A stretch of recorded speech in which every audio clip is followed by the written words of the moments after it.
श्री शिवाय नमस्तुभ्यम। हर हर महादेव। ओम नमः शिवाय। प्रिय भक्तों, आज आप श्रवण कीजिएगा सावन मास में सुनने वाले भगवान शंकर की एक बहुत ही सुंदर कथा। आइए बड़े ही प्रसन्नचित मन से हम सभी श्रोताओं इस कथा की रसपान करते हैं, जिसे सावन मास में जप तप पूजा पाठ करने और शिवलिंग पर जल चढ़ाने के महत्व को जानेंगे। तो आइए प्रारंभ करते हैं। एक समय की बात है, किसी गांव में एक बूढ़ी अम्मा अपने बेटे के साथ रहा करती थी। माँ बेटे बहुत मेहनत मजदूरी करके अपना गुजारा किया करते थे। एक बार बूढ़ी अम्मा के मन में विचार आया कि अब उसका पुत्र विवाह के योग्य हो गया है, अब उसे अपने लिए बहू लेकर आनी चाहिए। और कुछ समय के बाद बूढ़ी अम्मा ने अपने बेटे का विवाह एक सुशील कन्या से करवा दिया। उसकी बहू बहुत ही सुंदर और सुशील और संस्कारी थी। वह प्रतिदिन जल्दी उठकर घर की साफ सफाई, स्नान आदि करती और भगवान शिव का अपने घर में ही पूजन किया करती थी। विवाह के कुछ समय बाद सावन का महीना आया और बूढ़ी अम्मा की बहू भगवान भोलेनाथ की अनन्य भक्त थी। उसके मन में यह विचार आया कि वह सावन के महीने में मंदिर जाकर शिवलिंग पर जल अर्पित करे। अपने मन में आए इस विचार को उसने अपनी सास से कहा कि हे माता जी, सावन का महीना शुरू हो गया है, मैं शिव मंदिर जाकर पूजा पाठ करना चाहती हूँ, शिवलिंग पर जल अर्पित करना चाहती हूँ। लेकिन बूढ़ी अम्मा ने उसे मना कर दिया और कहा कि घर में ही पूजा कर लो, मंदिर जाने से तो समय बर्बाद होगा, इतने समय में घर का सारा काम हो जाएगा। यह बात सुनकर बहू बहुत उदास हो गई, लेकिन कुछ नहीं कर सकी। उदास होकर घर के कामों में लग गई। उस दिन उसने कुछ अन्न जल ग्रहण नहीं किया था और अगले दिन बहू कुएं से जल लाने गई।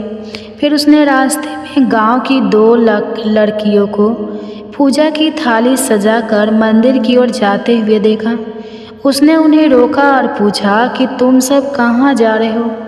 तो वह दोनों बोली, सावन का महीना शुरू हो गया है, हम सब भगवान भोलेनाथ का पूजन करने के लिए मंदिर जा रहे हैं। बस यह सुनकर वह फिर उदास हो गई। फिर लड़कियों ने पूछा कि आप उदास क्यों हो गई? तब वह बोली, भगवान शिव मेरे आराध्य हैं, लेकिन मेरी सास ने मुझे मंदिर जाकर पूजा करने से मना कर दिया है। तब वह लड़कियां बोली कि आप चिंता मत करो, अब प्रतिदिन इसी समय पानी भरने आया करो और हमारे साथ मंदिर चलकर भगवान शिव की पूजा करके उन पर जल अर्पित किया करो। तब वह बोली, लेकिन मेरे पास तो पूजा की कोई सामग्री भी नहीं है, घर से लाऊंगी तो सास को पता चल जाएगा। तब लड़कियां बोली कि कोई बात नहीं, आप हमारी पूजा की सामग्री से पूजा कर लेना। यह सुनकर वह बहुत खुश हुई और प्रतिदिन उनके साथ मंदिर जाने लगे, जहां वह शिवलिंग पर जल चढ़ाती और भक्ति भाव से भोलेनाथ की पूजा किया करती और उनसे कहती कि मैंने अपनी सास से यह बात छुपाई है, इसके लिए मुझे क्षमा कर दीजिएगा। ऐसे ही पूरा सावन का महीना बीत गया। सावन के अंतिम दिन उसने सोचा कि पूरा महीना मैंने इन लड़कियों की पूजन सामग्री से पूजा की है, आज तो मुझे अपना कुछ भोलेनाथ को अर्पित करना ही चाहिए। बस ऐसा सोचकर उसने अपनी नाक से सोने की नथ उतारी और उसे धोकर शिवलिंग पर अर्पित कर दिया और पूजा करके घर आ गई। घर आकर वह अपनी सास से नज़र छुपाकर इधर उधर घूम रही थी, क्योंकि वह जानती थी कि उसकी नाक में नथ ना देखकर सास जरूर पूछेगी कि नथ कहाँ गई। ऐसे ही दोपहर हो गई, तभी अचानक सास की नज़र उसकी नाक पर गई और नाक में नथ ना देखकर सास ने पूछा कि अरे बहू, तुम्हारी नथ कहाँ गई? तो वह बोली कि माँ जी, मुझे नहीं पता, शायद कहीं गिर गई होगी। फिर सास बोली, अच्छा तो यह बताओ कि तुम आज कहाँ कहाँ गई थी, वहीं जाकर हम दोनों ढूंढ लेंगे। बहू बोली, मैं सुबह पानी भरने के लिए गई थी, तब तक तो मेरी नाक में नथ थी, उसके बाद मैं अपने उपने थापने के लिए गई थी।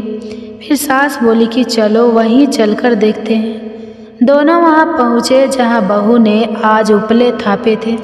सास ने बहू से कहा कि चलो अब ये उपले तोड़कर देखते हैं। दोनों सास और बहू उपले तोड़ने में लग गई। जैसे ही दोनों ने उपले तोड़े, दोनों के उपले में एक एक नथ निकली। सास बोली कि नथ तो एक ही थी, यह दो कैसे हो गई। इसके बाद सास ने एक एक करके सारे उपले तोड़ना शुरू कर दिए। अब सास उपले तोड़ती जाए और उन सब में से नथ निकलते जाए। सास ने बहू की ओर देखा और पूछा कि यह क्या माजरा है। तब बहू ने सास से क्षमा मांगते हुए सारी बात उन्हें बता दी और कहा, यह भगवान भोलेनाथ ही आशीर्वाद है। आज मैंने सावन की समाप्ति पर उन्हें अपनी नथ अर्पित की थी और उन्होंने मुझे इतनी सारी नथ वापस कर दी। सास बहू की बात को सुनकर बहुत खुश हुई और बोली, सावन माह में स्नान, जप, तप और दान का इतना महत्व है, तो अगले साल से हम दोनों मिलकर शिवलिंग पर जल चढ़ाएंगे और पूजा पाठ करेंगे। अगला सावन का माह आने पर दोनों सास बहू ने नियम से सावन का स्नान किया, पूजा पाठ किया, जप तप किया। भगवान भोलेनाथ की कृपा से बूढ़ी अम्मा का घर अन्न धन के भंडार से भर गया। बहू को एक सुंदर पुत्र रत्न की प्राप्ति हुई। हे भोलेनाथ, जैसी कृपा आपने बूढ़ी अम्मा और उनकी बहू पर की, वैसे ही इस कहानी को सुनने वाले, सुनाने वाले और हुंकारा भरने वाले सभी पर करना। ओम नमः शिवाय। हर हर महादेव। तो ये थे सावन मास में सुनने वाले भगवान शिव के सच्चे भक्त की कहानी। आपको कैसा लगा कमेंट्स करके ज़रूर बताएं। अगर वीडियो अच्छी लगी है तो लाइक कीजिएगा, चैनल पे नए हैं तो चैनल को सब्सक्राइब करके साथ ही बेल आइकन प्रेस कर लीजिएगा, ताकि ऐसे ही वीडियो की नोटिफिकेशन आप सबके पास सबसे पहले पहुंचे। हो सके तो ज़्यादा से ज़्यादा अपने फैमिली फ्रेंड के साथ शेयर कीजिएगा। प्रिय श्रोताओ, यह कोई साधारण कथा नहीं है, यह है एक अलौकिक प्रेम गाथा, जहाँ शिव पार्वती का प्रेम, लक्ष्मी नारायण का त्याग और सावन की हर बूंद में छिपा है एक दिव्य रहस्य। प्रिय श्रोताओं, अगर आप इस कथा को अधूरी छोड़ देंगी तो शायद भगवान शिव की कृपा भी अधूरी रह जाए। इसलिए पूरा इसे अंत तक सुनना, क्योंकि हर पल हर शब्द में छुपा है आपकी आत्मा को छू लेने वाला सच्चा प्रेम। मेरी प्यारी बहनों, सावन में शिव की इस प्रेम लीला को महसूस कीजिए। सखियों, सावन का प्रथम सोमवार था। कैलाश पर्वत पर हर दिशा में मेघों की गूंज उठ रही थी। आकाश में काले बादल उमड़ घुमड़ रहे थे। बर्फीली कैलाश पर भी एक अनोखी हरियाली छाने लगी थी, मानो प्रकृति स्वयं सावन के स्वागत में फूल बिछा रही हो। माँ पार्वती अपनी कुटिया के बाहर बैठी थी। हाथ में तुलसी के पत्ते और फूल थे और उनकी आंखें आकाश की ओर टिकी थी, जैसे किसी प्राचीन रहस्य को पढ़ रही हो। तभी शिव जी ध्यान से बाहर निकले। उनकी जटाओं से गंगा की एक पतली धार गिरती रही और उनकी आंखों में सावन की मस्ती की चमक थी। देवी शिव बोले, आज का दिन कुछ विशेष है। प्रकृति के बीच कोई रहस्य हिलोड़ मार रहा है। पार्वती मुस्कुराई, स्वामी, यह वही दिन है जब मैंने 8 जन्मों की तपस्या पूरी की थी, लेकिन आज का सावन कुछ अलग क्यों प्रतीत हो रहा है। तभी दक्षिण दिशा से एक मधुर ध्वनि उठी, घुंघरू और शंख की स्वर लहरिया, और तभी आकाश में एक दिव्य रथ उतरा जिसमें लक्ष्मी नारायण विराजमान थे। आकाशवाणी हुई, हे शिव, हे पार्वती, समय आ गया है एक ऐसे वन में प्रवेश करने का जहाँ तुम्हें स्वयं अपनी शक्ति के स्वरूप का दर्शन होगा। शिव और पार्वती ने लक्ष्मी नारायण को प्रणाम किया और बिना कोई प्रश्न किए उनके साथ उस वन की ओर चल दिए जहाँ मोर नाच रहे थे, हरियाली झूम रही थी और हर पत्ता कोई गढ़ कथा कह रहा था। वह वन कोई साधारण वन नहीं था। वहाँ हवा में चंपा और बेला की खुशबू थी और जमीन पर बिछे थे बेलपत्रों के स्वर्णिम धागे। मोर पंख फैलाकर नाचते थे, मानो कोई दिव्य रस में निभा रहे हो। जैसे ही चारों देवता उस वन में पहुँचे, वृक्षों ने अपने आप रास्ता दे दिया। एक पुरातन वृक्ष के नीचे एक स्त्री बैठी थी। उसकी आंखों में सारा ब्रह्मांड समाया हुआ था। वह देवी नहीं थी पर सामान्य भी नहीं लगती थी। उसने शिव को देखा, पार्वती की ओर देखा, फिर लक्ष्मी और नारायण की ओर। स्वागत है त्रिपुरारी, स्वागत है बैंड के वासी। क्या तुम उस रहस्य को जानने आए हो जो तुम्हारे भीतर ही छिपा है, पर आज तक तुमने उसे पहचाना नहीं। पार्वती की आंखों में जिज्ञासा भर गई। हे माथे पर आप कौन हैं और कौन सा रहस्य? उस स्त्री ने मुस्कुरा कर कहा, मुझे लोग वंश कहते हैं। मैं उसी प्रेम की प्रतिनिधि हूँ जो सावन में हर कण में बहता है, और आज तुम चारों को वो दर्शन होगा जो इस ब्रह्मांड में केवल एक बार संभव होता है। शिव ने पहली बार हल्के से हाथ जोड़े और बोले, कृपा करे हमें उस यात्रा पर ले चले। बाजिया ने अपनी आंखें मूंदी और एक मंत्र उच्चारित किया। तभी एक जलधारा फूट पड़ी जिससे एक दीप निकलकर आकाश में लहराया और एक नई भूमि पर गिरा। एक भूमि जो इस युग में नहीं थी, शायद किसी अन्य लोक में। और फिर वन्या की आंखों से निकली ज्योति जब आकाश को चीरती हुई उस अन्य लोक की भूमि पर गिरी तो समस्त ब्रह्मांड जैसे एक पल को सतबद्ध हो गया, चारों ओर गूंजने लगा। प्रेम लोक एक ऐसा लोक जिसे आज तक ना देवों ने देखा, ना ऋषियों ने, ना ही स्वयं त्रिदेवों ने। शिव, पार्वती, लक्ष्मी और नारायण चारों उस ज्योति के पीछे पीछे उसी लोक में प्रवेश कर गए। वहाँ की धरती चांदनी से भी उज्जवल थी। वृक्ष मोती की पत्तियों ओढ़े खड़े थे और हर शाख पर एक मोर बैठा मधुर नृत्य कर रहा था। बारिश की बूंदें वहाँ धीमे धीमे गिरती थी, मानो हर बूंद कोई गीत गा रही हो। पार्वती ने धीमे स्वर में पूछा, स्वामी, क्या आपने पहले कभी ऐसा लोक देखा है? शिव मुस्कुराए, नहीं देवी, और मैं नहीं जानता हूँ। यह वही लोक है जो केवल उस प्रेम से प्रकट होता है जो निस्वार्थ हो, पूर्ण हो और निसंकल्प हो। तभी एक कमल की पंखुड़ी खुली और उसमें से एक आकाशवाणी निकली, जैसे स्वयं सृष्टि बोल रही हो। यह प्रेम लोक तुम्हारे भीतर का प्रतिबिंब है। जो प्रेम तुमने अपने हृदय में बोया है वही तुम्हें इस द्वार तक लाया है। पर अब परीक्षा की घड़ी है। क्या तुम उस दिव्य बीज को पहचान पाओगे जो तुम्हारे भविष्य की लीला का आकार बनेगा? लक्ष्मी जी ने नारायण की ओर देखा और धीरे से कहा, स्वामी, यह तो कोई विशेष योग का समय प्रतीत होता है। क्या यह सावन की ही वह क्षण है जब देवताओं को भी अपने भीतर झांकना पड़ता है? नारायण ने धीरे से पार्वती की ओर देखा, फिर शिव से कहा, महादेव, यह भूमि केवल उसी को सत्य दिखाता है जो अपने प्रेम को संपूर्ण संपन्न मानता है। हमें अलग अलग जाना होगा। शिव और पार्वती एक पग पीछे हटे और लक्ष्मी नारायण एक पग आगे। तभी भूमि कांपी और चारों ओर उजाले की एक तेज लहर फैल गई। 4 द्वार प्रकट हुए। हर द्वार पर लिखा था, प्रेम का त्याग, प्रेम का धैर्य, प्रेम की मौन परीक्षा, प्रेम का बलिदान। वंजा फिर प्रकट हुई और उसने कहा, तुम्हें इन 4 द्वारों से होकर गुजरना होगा। हर द्वार पर तुम्हारे प्रेम की एक परत छूटेगी और जो अंत तक बचेगा वही सच्चा प्रेम कहलाएगा। शिव और पार्वती पहले द्वार पर पहुँचे। प्रेम का त्याग द्वार के भीतर प्रवेश करते ही वे एक अन्य अदृश्य में पहुँच गए। वहाँ एक सुंदर झील थी और उस झील के किनारे पार्वती अकेली बैठी थी। उनके नेत्रों में आंसू थे और शिव अदृश्य हो चुके थे। पार्वती की आवाज़ भराई हुई थी, स्वामी, आपने मुझे क्यों छोड़ दिया? क्या मेरी भक्ति में कुछ कमी रह गई? उस क्षण पार्वती के सामने एक वृद्ध स्त्री आई जो देखने में सामान्य थी, पर उसकी आंखों में काल के पार का ज्ञान था।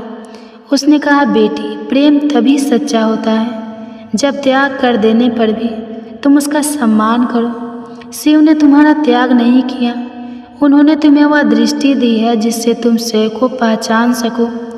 पार्वती ने अपनी आंखें मूंद दी और कहा, अगर प्रेम केवल साथ में रहने का नाम नहीं बल्कि आत्मा से जुड़ने का नाम है तो मैं शिव को छोड़कर भी शिवमय हूँ। दृश्य बदल गया। शिव और पार्वती फिर से द्वार के दूसरी ओर प्रकट हुए, एक साथ लेकर। अब उनके बीच कोई शब्द नहीं, केवल मौन था। पर उस मौन में प्रेम बह रहा था। लक्ष्मी नारायण भी अभी अपने द्वार से निकले।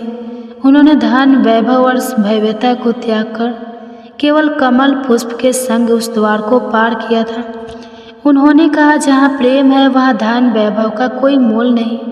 चारों देव एक चौराहे पर फिर से मिले। वंज ने कहा, यह तो प्रारंभ था, अब अगला द्वार है धैर्य का द्वार। और तभी आकाश से एक बिजली सी गौधी सावन की पहली तेज बारिश उस प्रेम लोक में होने लगी। मोर एक स्वर्ग में गा उठे, पेड़ों की शाखाएं लहराई और एक नई परीक्षा की आहट होने लगी। सखियों, सावन की वो पहली तेज वर्षा अब किसी आम बरसात जैसी नहीं लग रही थी। उसमें कोई रहस्य बस रहा था, जैसे हर बूंद के साथ कोई भाव उतर रहा हो और कोई छुपे प्रश्न भीग रहा हो। चारों देव उस चौराहे से अगली दिशा में बढ़े, जहाँ एक विशाल द्वार था जिस पर लिखल था प्रेम का धैर्य, जहाँ प्रतीक्षा ही परीक्षा है।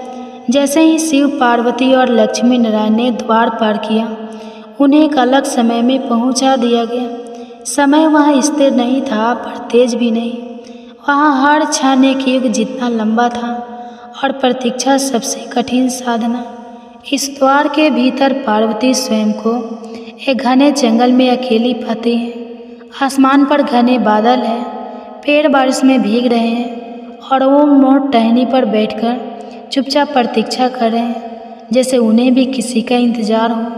पार्वती उस हरियाली में विचरण करती है और हर जगह शिव को ढूंढती है। स्वामी, आपने वचन दिया है साथ चलने का, कहा है आप अपनी वाणी में कांपता हुआ विश्वास था। उसी क्षण एक वट वृक्ष की छाया में एक वृद्ध रस प्रकट होती है। वही वंजय के स्वर के समान शांति उनके मुख पर है। वे कहते हैं, देवो, जब प्रेम को सिद्ध करना हो तो कभी कभी प्रेम स्वयं ही छूप जाता है ताकि उसका धैर्य देखा जा सके। पार्वती मौन हो जाती है और एक पत्थर के टुकड़ों पर बैठ जाती है। वह वहाँ 21 दिन तक बिना खाए पिए केवल शिव का नाम जपती रहती है। हर दिन सावन की वर्षा उन्हें भिगोती है, पर वह टस से मस्त नहीं होती। 21वें दिन एक कमल उनकी गोद में आ गिरता है, शिव की उपस्थिति का प्रतीक। पार्वती की आंखों में आंसू बहते हैं पर होठों पर मुस्कान है। अब मुझे विश्वास है प्रेम लौटे या न लौटे, पर वह कहीं गया नहीं। उसी क्षण शिव एक पेड़ की ओर से बाहर आते हैं। उनकी आंखों में गर्व है। देवी, तुम्हारा प्रेम अब स्थिर हुआ है। जैसे गंगा हिमालय में बसी है, वैसे ही तुम मेरे हाथों में है, हृदय में है। वही दूसरी ओर लक्ष्मी जी एक कुटिया में बैठी प्रतीक्षा कर रही थी। नारायण को वह युद्ध ते हेतु भेज चुकी थी। प्रमुख लक्ष्य के लिए 7 वर्ष बीत जाते हैं। ना कोई संदेश, ना कोई ध्वनि, ना कोई स्वप्न।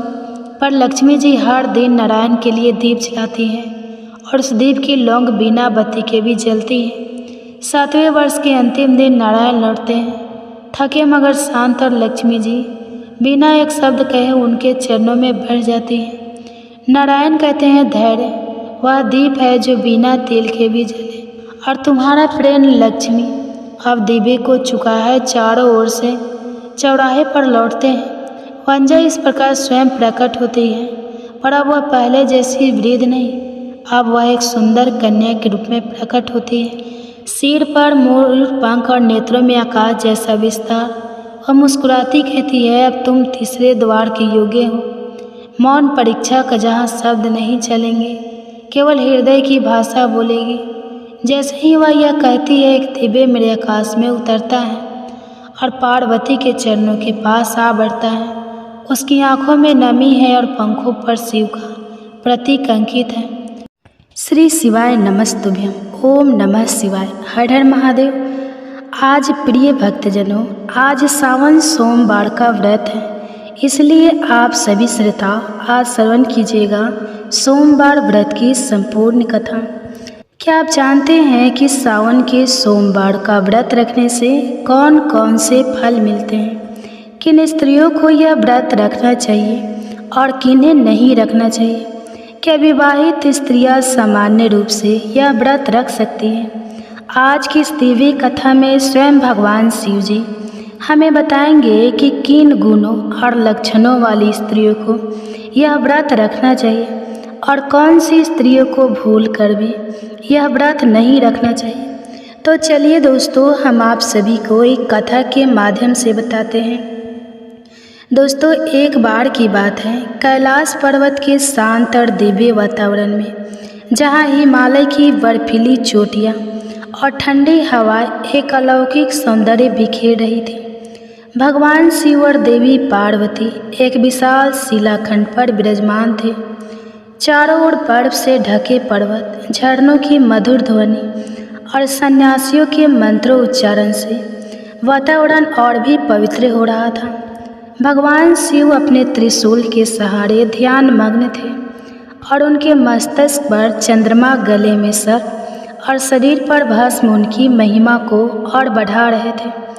देवी पार्वती ने अपने प्रिय नाथ की ओर देखा और श्रद्धापूर्वक पूछा, हे प्रभु, मैंने सुना है कि श्रावण सोमवार का व्रत सभी व्रतों में सर्वोत्तम है। यह व्रत क्यों किया जाता है? इसे करने से मनुष्य को कौन सा फल प्राप्त होता है? और हे महादेव, इस व्रत को कौन कर सकता है और कौन नहीं? इसके नियम क्या है? कृपया मुझे विस्तार से बताएं। भगवान शिव ने अपनी गहरी और करुणामय दृष्टि से पार्वती की ओर देखा, हल्के से मुस्कुराए और बोले, हे पार्वती, तुम्हारा प्रश्न अत्यंत उचित है। श्रावण सोमवार का व्रत मेरे भक्तों के लिए अत्यंत प्रिय और फलदायी है। यह व्रत प्रत्येक मनुष्य को करना चाहिए, विशेष रूप से विवाहित स्त्रियों और अविवाहित कन्याओं के लिए यह अत्यंत महत्वपूर्ण है। इस व्रत को सच्चे मन और विधि विधान के साथ करने से सभी मनोकामनाएं पूर्ण होती हैं, पापों का नाश होता है और अंत में मोक्ष की प्राप्ति होती है। मेरी कृपा दृष्टि इस व्रत को करने वाले पर सदा बनी रहती है। उन्होंने आगे कहा, लेकिन हे देवी, इस व्रत के नियमों का पालन करना अनिवार्य है। नियमों के उल्लंघन से व्रत निष्फल हो जाता है और भक्त को पाप का भागी बनना पड़ सकता है। तुम्हारे प्रश्नों के उत्तर देने से पहले मैं तुम्हें एक प्राचीन कथा सुनाता हूँ जो इस व्रत की महिमा को दर्शाती है। इस कथा को सुनने वाला मनुष्य अपने कोटि कोटि जन्मों के पापों से मुक्त हो जाता है और उसे एक ही जन्म में सावन सोमवार के व्रत का पुण्य प्राप्त होता है। इसलिए हे पार्वती, इस कथा को पूरे ध्यान और श्रद्धा से सुनो। देवी पार्वती ने हाथ जोड़कर कहा, हे प्रभु, आपके मुख से इस कथा का श्रवण करना मेरे लिए परम सौभाग्य की बात है। कृपया मुझे यह कथा सुनाएं, मैं इसे पूरे मन से सुनूंगी। भगवान शिव ने गहरी सांस ली और कथा शुरू की। प्राचीन काल की बात है, मध्य देश में एक अत्यंत शोभायमान और समृद्ध नगरी था जिसका नाम विदिशा था। इस नगरी में एक धना और धर्मपरायण वैश्य विश्व मोहन रहता था। विश्व मोहन का व्यापार दूर दूर तक फैला हुआ था और वह अपनी ईमानदारी, उदारता और भक्ति के लिए जाना जाता था। समाज में उसका बहुत सम्मान था और वह अपने धन का उपयोग गरीबों की सहायता, धर्मशालाओं के निर्माण और मंदिरों की रख रखाव में करता था। विश्व मोहन की पत्नी सुशीला एक पतिव्रता और भगवान शिव की परम भक्त थी। वह प्रतिदिन सूर्योदय से पहले उठकर स्नान करती, घर की सफाई करती और घर के छोटे से शिव मंदिर में पूजा करती। वह गंगा जल से शिवलिंग का अभिषेक करती, बेलपत्र, धतूरा और आग के फूल अर्पित करती और भस्म लगाकर शिव पंचाक्षर मंत्र का जाप करती। सुशीला का स्वभाव इतना कोमल और प्रेमपूर्ण था कि गांव की अन्य स्त्रियां उसे प्रेरणा लेती थी। विश्व मोहन और सुशीला का जीवन सुख, शांति और भक्ति से परिपूर्ण था। जैसे ही सावन मास का आगमन हुआ, सुशीला ने अपने पति विश्व मोहन से कहा, हे स्वामी, मैंने सुना है कि सावन सोमवार का व्रत भगवान शिव को अत्यंत प्रिय है। इसे करने से सभी मनोकामनाएं पूर्ण होती हैं और जीवन में सुख शांति बनी रहती है। मैं इस व्रत को करना चाहती हूँ, क्या आप भी मेरे साथ इस व्रत को करेंगे? ताकि हम दोनों भगवान शिव की कृपा प्राप्त कर सके। विश्वमोहन ने सुशीला की बात ध्यान से सुनी और मुस्कुराते हुए कहा, हे सुशीला, तुम्हारी भक्ति और श्रद्धा मेरे लिए प्रेरणा है। मैं भी तुम्हारे साथ सावन सोमवार का व्रत करूँगा। हम दोनों मिलकर भगवान शिव की आराधना करेंगे और उनके आशीर्वाद से अपने जीवन को और सार्थक बनाएंगे। सावन मास का पहला सोमवार आया। सुशीला और विश्वमोहन ने पूरे विधि विधान के साथ व्रत रखा। सुशीला ने सुबह स्नान किया, घर के शिव मंदिर को स्वच्छ किया और गंगा जल से शिवलिंग का अभिषेक किया। उसने बेलपत्र, धतूरा और सफ़ेद फूल अर्पित किए, भस्म लगाया और घी का दीपक जलाकर मंत्र जाप किया। विश्वमोहन ने भी मंदिर में जाकर पूजा की और पूरे दिन उपवास रखा। दोनों ने मिलकर भगवान शिव की कथा सुनी और रात में फलाहार किया। गांव के अन्य भक्त भी उनके घर पर एकत्रित हुए और भगवान शिव की भक्ति में लीन हो गए। प्रत्येक सोमवार को विश्वमोहन और सुशीला ने पूरे नियम और श्रद्धा के साथ व्रत किया। लेकिन एक दिन सावन मास के तीसरे सोमवार को उनसे अनजाने में एक बड़ी भूल हो गई। उस दिन सुबह सुबह विश्वमोहन अपने व्यापार के कुछ जरूरी कामों में व्यस्त हो गया। वह एक बड़े सौदे के लिए परेशान था और उसका मन अशांत था। सुशीला ने उसे सांत्वना दी और कहा, स्वामी, आज सावन सोमवार है, आप मन को शांत करें और भगवान शिव की पूजा में लीन हो। विश्वमोहन ने सुशीला की बात मानी, लेकिन उसका मन अभी भी व्यापार की चिंताओं में डूबा था। सुशीला की सुंदरता और प्रेम पूर्ण व्यवहार ने उसके मन को कुछ देर के लिए शांत किया। इस प्रेम के क्षणों में दोनों ने अनजाने में शारीरिक संबंध स्थापित कर लिए। उन्हें यह नहीं पता था कि सावन सोमवार के व्रत के दिन ब्रह्मचर्य का पालन करना अनिवार्य है और इस नियम का उल्लंघन व्रत को भंग करने के समान है। इस भूल के कारण उनका व्रत टूट गया और एक महापाप उनके हिस्से में आ गया। सुशीला ने पूजा तो की, लेकिन उसका मन विचलित था। उसने सोचा कि शायद उसकी पूजा में कोई कमी रह गई। विश्वमोहन भी अपनी चिंताओं में डूबा रहा और पूजा में पूरी तरह ध्यान नहीं दे सका। कुछ दिनों बाद विश्वमोहन ने अपने व्यापार को और विस्तार देने के लिए विदेश जाने का निर्णय लिया। उसने एक बड़े सौदे के लिए एक पड़ोसी देश में जाना तय किया, जहां वह अपनी वस्तु बेचने वाला था। उसने अपने सेवकों से कहा, हे सेवकों, हमें व्यापार के लिए विदेश जाना है। एक मजबूत नौका तैयार करो ताकि हम नदी के रास्ते से जा सकें। सुशीला ने विश्वमोहन को विदाई देते हुए कहा, हे स्वामी, आप सुरक्षित जाइए और जल्दी लौट आइए। मैं भगवान शिव से आपकी रक्षा के लिए प्रार्थना करूंगी। विश्वमोहन ने मुस्कुराते हुए कहा, चिंता ना करो सुशीला, मैं जल्दी लौट आऊँगा। तुम घर का ध्यान रखना और भगवान शिव की पूजा नियमित रूप से करना। विश्वमोहन नौका में अपने कुछ सेवकों और सामान के साथ नदी के रास्ते विदेश की ओर निकल पड़ा। यात्रा शुरू में सुखद रही। नदी का शांत प्रभाव, किनारों पर हरियाली और पक्षियों की मधुर ध्वनियाँ मन को शांति दे रही थी। लेकिन कुछ दिनों बाद अचानक नदी में एक भयंकर तूफान आ गया। आसमान में काले बादल छा गए, बिजलियाँ चमकने लगी और हवा इतनी तेज हो गई कि नौका डगमगाने लगी। विश्वमोहन और उसके सेवक घबरा गए। उन्होंने नौका को नियंत्रित करने की बहुत कोशिश की, लेकिन तूफान की तीव्रता के सामने उनकी सारी कोशिशें नाकाम रही। अचानक एक विशाल लहर ने नौका को अपनी चपेट में ले लिया और नौका पलट गई। विश्वमोहन और उसके सेवक नदी के तेज प्रभाव में बह गए। नौका में सवार सभी लोग चीखने चिल्लाने लगे, लेकिन उनकी आवाज़ तूफान की गर्जना में दब गई। कुछ ही क्षणों में नौका पूरी तरह नदी में डूब गई और विश्वमोहन सहित सभी लोग लापता हो गए। विदिशा नगरी में जब विश्वमोहन की नौका डूबने का समाचार सुशीला तक पहुंचा, तो वह सदमे में डूब गई। उसका हृदय दुख से भर गया और वह फूट फूट कर रोने लगी। अपने अपने सास ससुर को यह दुखद समाचार सुनाया। विश्वमोहन की माँ कमला को अपने पुत्र की मृत्यु का समाचार सुनकर गहरा आघात लगा। वह शोक और क्रोध से भर उठी। कमला ने सुशीला पर सारा दोष मढ़ते हुए कहा, अरे पापनी, यह सब तेरे पापों का फल है।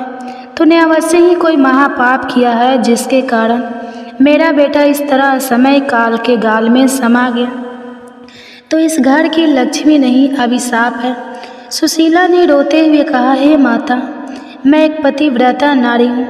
मैंने कभी अपने पति के लिए अशुभ नहीं सोचा। कृपया मुझे ऐसा ना कहें। मुझे विश्वास है कि मेरे पति जीवित हैं और भगवान शिव की कृपा से वे लौट आएंगे। कमला ने क्रोध में कहा, अरे कर लूठा, तू भोली बनने की कोशिश मत कर। तेरे जैसी पापनी स्त्रियों के पति जवानी में ही मर जाते हैं।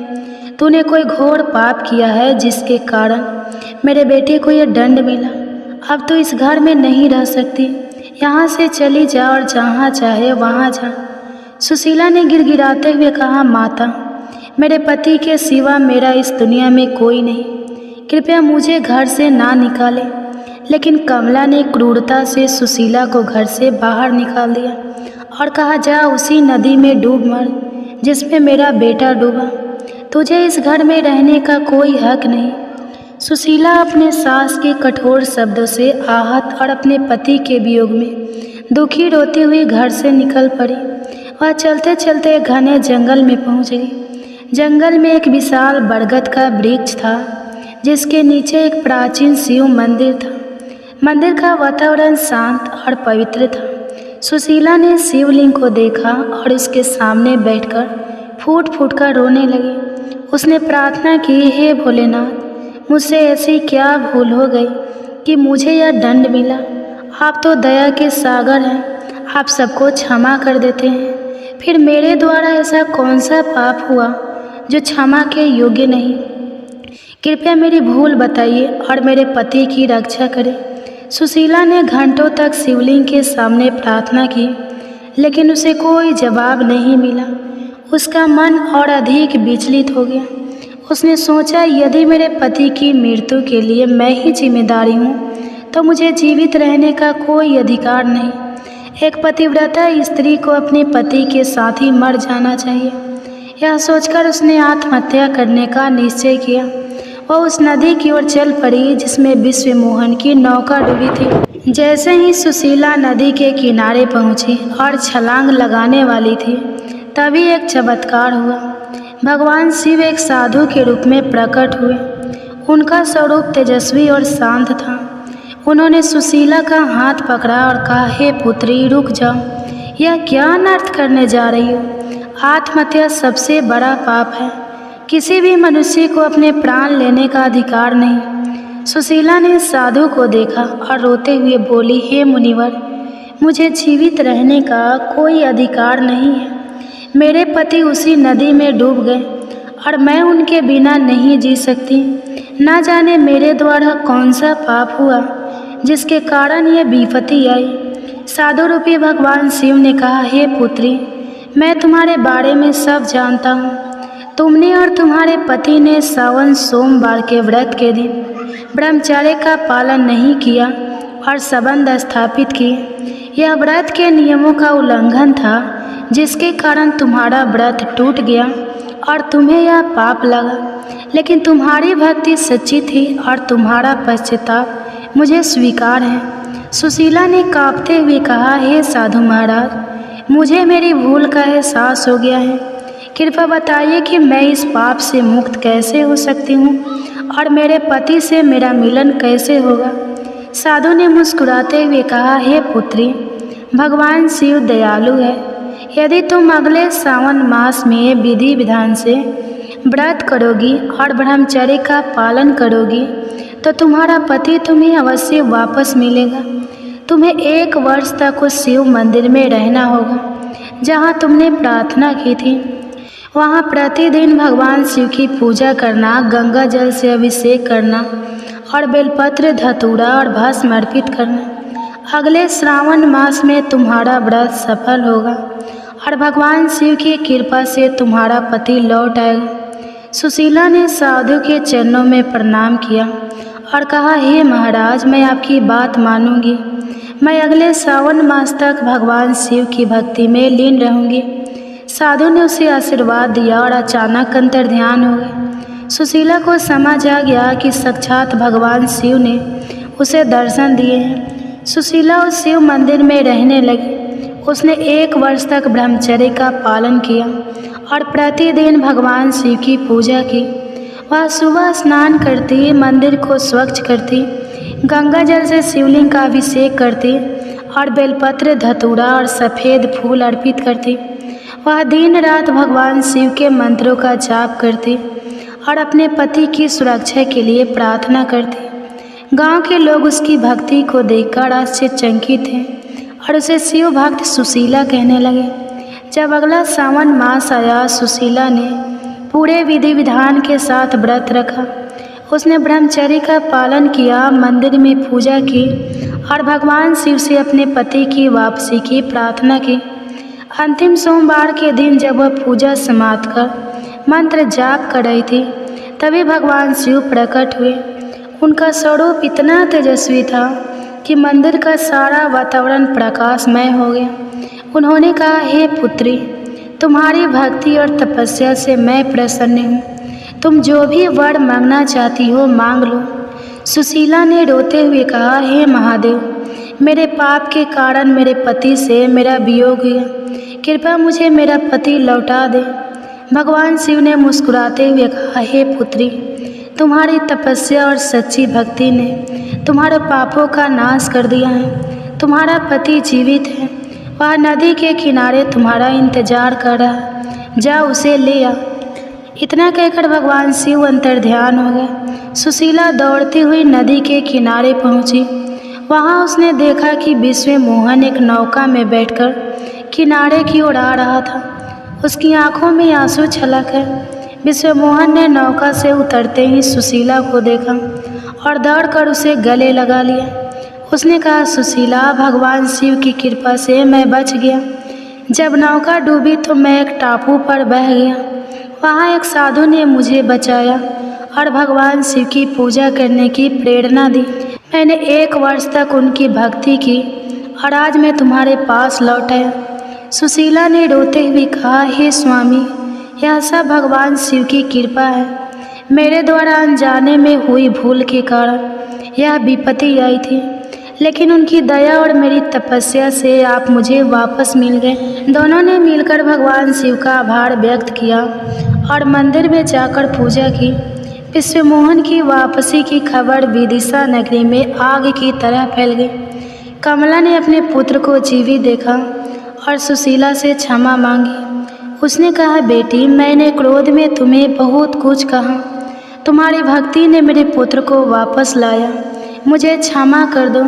सुशीला ने अपनी सास के चरण स्पर्श किए और कहा, माता, आपने जो कहा वह एक माँ का दुख था।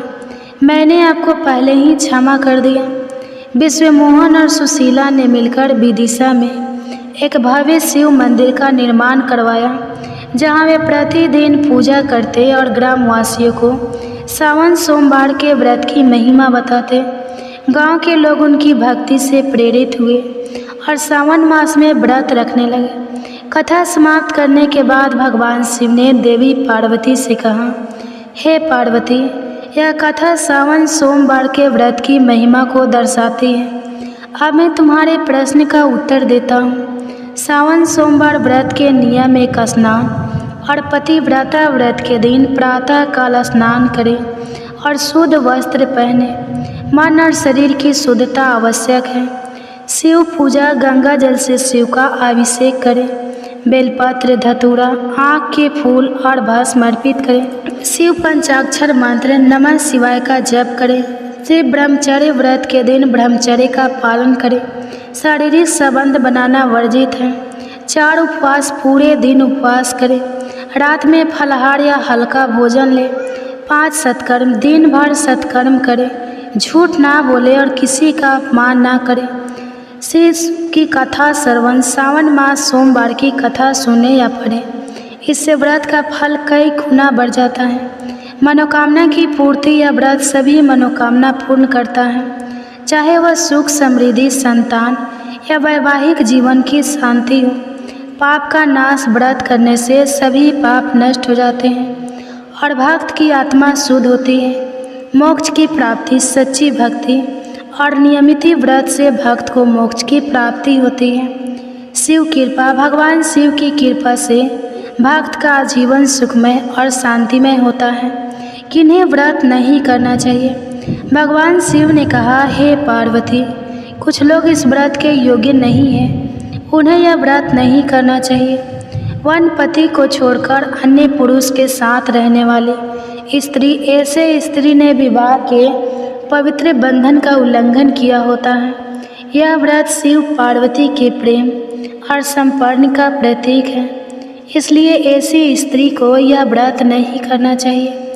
नंबर 2, पत्नी के अलावा अन्य स्त्री के साथ संबंध रखने वाला पुरुष, ऐसा पुरुष विवाह की निष्ठता तोड़ता है। यह व्रत केवल निष्ठावान लोगों के लिए है। 4 पति का अपमान करने वाली स्त्री, ऐसी स्त्री जो अपने पति का सम्मान नहीं करती, वह इस व्रत के पवित्र उद्देश्य को पूरा नहीं कर सकती।